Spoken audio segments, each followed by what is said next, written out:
Hello PSO2 players and Protoners. This is going to be a small series on power leveling and separated into multiple videos, just so this way it's easier to categorize and figure out what you need to work on. Now, when we get to levels, which is what this video is going to be about, we're going to look at where you level. Now, always do the prologue. You need those levels in the prologue. It'll help you out and get you a good head start. With fighting around in Central Aleo, when you get about level 2, 3, 4, head south. Go into South Aleo. You'll build up your power here. Now, while you're in these two areas, slaughter as much as you can, because you're going to want as many capsules and Meseta as you can before you head to Mount Magnus. Now, Mount Magnus you should be able to do at level 5, but if you got the gear, you could actually enter Mount Magnus at level 4. It'll be a bit of a glass cannon, but you can enter Mount Magnus at level 4 if you do your gear and you augment it up right. You listen to the gear tutorials, and I will give you an idea of how to do it in my augmentation and gear videos that'll be appended to this series. Now, when you get Mount Magnus done, you'll have it as a combat zone. This is going to be the area you're going to be grinding for part of your dailies. Now, thankfully, with getting the level and enough BP, you can enter in West Aleo. Now, if you do have enough BP when you start that you go from here and you can enter West Aleo, you should be really fine for Mount Magnus. Now, here's level 7 enemies, so you might have difficulty if you're level 4, level 5, but it will be a good way of racking up some XP by killing them. Now, once Mount Magnus is done and you've gotten a good chunk of Aleo done, or should I say West Aleo done, the next spot will be Vanford. If your gear is good, you can enter in at level 9. And this will become your next combat zone that you'll be grinding away day in, day out on. Now, when you're done this, you'll definitely gain access to North Aleo. Now, if you did gain access to this North Aleo area earlier, and you have the battle power to actually hunt the mobs in there and still live, good. You could actually farm in there, grind some experience compared to Vanford, but you will have to do your dailies in here. Now, once Vanford and North Aleo is done, do the Rezo Forest. Rezo Forest, that mission will take a while, but once you do get it done, Rezo Forest will become your new home, and you can grind around in there. But in order to assist you in power leveling, when you start off and you hit about level 10, so in other words, after Mount Magnus and just around the time of hitting Vanford, to accelerate it and get your gear and augments ready for the real power play that I will be mentioning in my augmentation and gear video, is the yellow trigger portal here. This is where you're going to be getting your prims, your silver and gold prims. These are going to be very valuable fodder for the armors and weapons you're going to be making. And I will be giving suggestions on those. This is where you can really rack up some XP to power level from Vanford into Rezo. And you can still power level a bit here until about level 20. After level 20, it really tapers off, and it essentially only becomes good for getting the fodder. Now, once you've beaten Rezo, if you're good enough level and you have the BP for it, you'll start moving into the Retem region. Now, Retem, you'll be forced to follow a road all the way like this. It's annoying, but once you do get to Central Retem, or should I say Retem City, explore around a little. Now, you'll probably be able to go around to most areas, so west, north, central, south, Alnoth, and the Dome area. Those are combat zones, or should I say story-locked zones, until you get far enough along in the story. Now, the first combat zone is Alnoth. You will be guided there by one of the cast crew. I can't remember his name right now.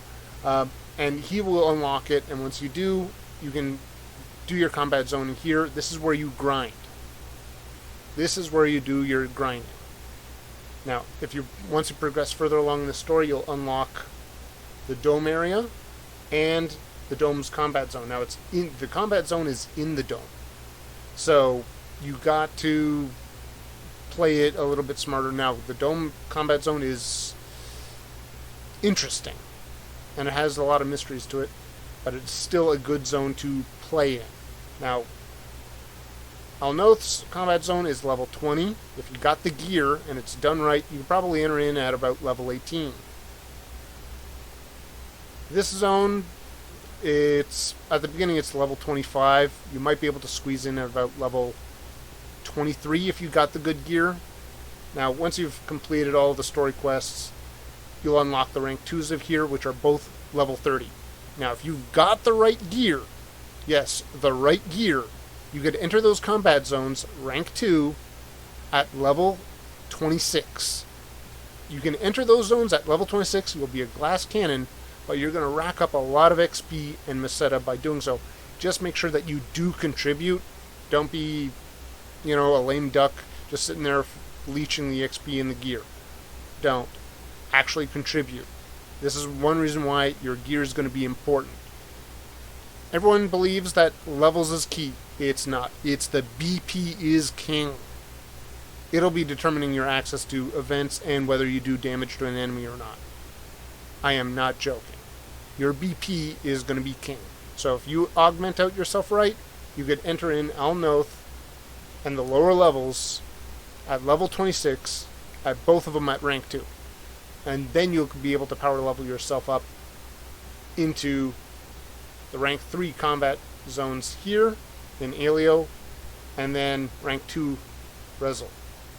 It'll take you a while, but you will be able to rack up. Now, you will definitely be wanting to go through all 3 of these combat zones for another reason when you get to about level 35. Again, if you got the gear, you could enter those combat zones at level 31. Which is very nice. It means you could definitely power level. And the fact that the elites are in the rank 3 combat Magnus and Vanford and rank 2 Rezel means you could make a lot of money by power leveling and augmenting yourself correctly to enter these zones. Now, when you are in Retem and you're trying to accelerate your level gains, you are going to be needing to use the yellow triggers here. Now, I believe you need to be about level 25 to go in here, or you need to have a reasonable, well, there you go, 14. So you could probably enter there perfectly fine at around level 17 with the right gear.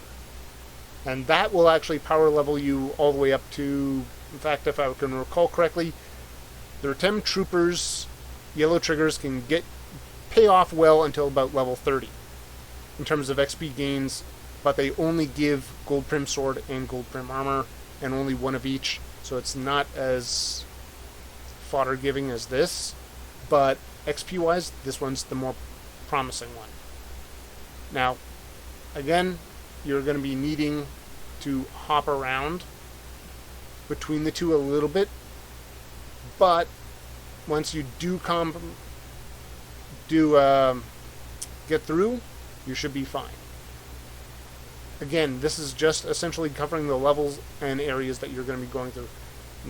Going through these areas should be no issue if you're geared up right. The combat zones should be no issue if you're geared up right. In fact, actually, when you enter most of Retem, should be no problem if you've about level 20 with the good gear. You could go all over the place. Explore it out, get all the Ryuker devices ready, get all the cocoons done, and if you have not gotten all the cocoons done in any one area, ask a player to give you a hand in getting them done, because that is a way of power leveling as well. All these cocoons are critical for your BP. Each skill point is worth 3 or 6 BP, so you want to hit all the towers and whatnot before you leave one region for the other. So, if you're aiming to power level, get a hand. Ask for a little bit of help. Don't necessarily go like, hey, I need help to grind these combat zones. People generally are looking not at those combat zones at the lower ranks very much. Few people will be there. If they're of the same level, work with them. Use the party buff. The party buff is going to be king when you are leveling up in these combat zones. I am not joking. Use the party buff, use the food buff if you're premium, and use the region mags. Those are the buffs that you want when you're power leveling.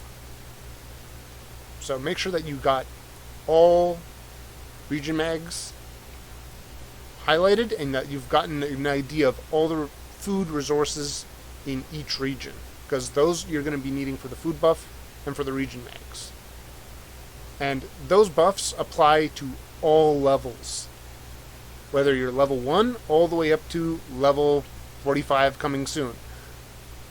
You're going to be wanting the party buff and the food buff. Now the food buff the food buff only applies to premium members. So if you are a premium member, you are going to, in effect, power leveling up yourself, which is a benefit. You not only get better rare drop, you get more Meseta, and you get more XP. It's only 10%, but it all adds up if you do your power leveling right. So, in essence, you're going to be going Central, South, Magnus, West, Fanford, North, Rezel, then West, Central, North, South, Anoth, the Dome, and then back into Central Aleo. Just remember to use yellow triggers. Now, you can't get rare drop rate increases with the yellow triggers. It does not work. But it will work with EXP buffs. So that's where you can take advantage of your EXP buffs, is the yellow triggers. Just remember to use them. If you don't have any, buy them on the player shop or find an experienced player who is willing to take you under their wing and guide you through these triggers just to help you level up. Now that's all I got to say for the leveling aspect of power leveling. I will go over equipment in another video, and it is critical that you pay attention to your gear. Your gear is king for determining how strong you are in this game. It's not levels, it's the gear. The gear determines all. Skill points help, but the gear is the big one. It'll be determining whether you can or cannot enter an area at your level, or even better yet, if you are under level and you can still access that area. So, please pay attention to everything. Don't just go, oh, I just need to focus on this. Get all the information. It helps to have a complete picture for power leveling. And if you do things right, and you follow my guides, you could end up at level 40 with a battle power of 2060. Yes, you could have a theoretical battle power at level 40 of 2060 if you follow what I say. Which means you have access to a lot of areas. And you could even access urgent quests earlier than anyone anticipates. So if you listen to my guides, please listen well. They're not perfect, and they may not fit what you need, but they will at least give a hint or guide. So I'm hoping that this first video showing where to level up in different regions helps. The gear and augment guide will be coming out a little bit later, and hopefully it helps you find what you need to power level up and catch up to the rest of us veterans. And I am going to be hoping to also have one covering weapons. Unique and powerful combinations of weapons along with classes. Although that will be another video. So I'm hoping that you enjoyed this video. Like, subscribe, comment below, and I am hoping that everyone enjoys what I have to say. Thank you, and have a good night.